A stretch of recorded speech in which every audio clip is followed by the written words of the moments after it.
প্রিয় কৃষি বন্ধুরা, এই মুহূর্তে আমি রয়েছি জালধাওয়া ঘাটে। তো জালধাওয়া ঘাট সামনেই সেতু রয়েছে, বাঁশের সেতু।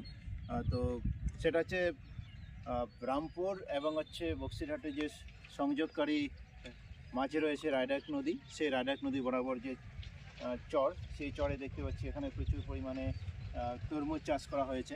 যেহেতু গাছগুলি এখনও ছোট, তো কিছুদিন পরে হয়তো মাসখানিক পরে পুরো জায়গাগুলো ঢেকে নেবে এবং তখন প্রচুর পরিমাণে আমরা তরমুজ দেখতে পারবো এখানে।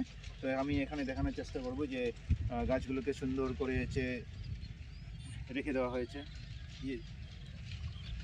যদি এটা শুকনো মাটিতেই হয়, তবুও মনে হচ্ছে এখানে কিছু পরিমাণ সার এবং জল দিতে হবে, তাই দেখতে পাচ্ছি।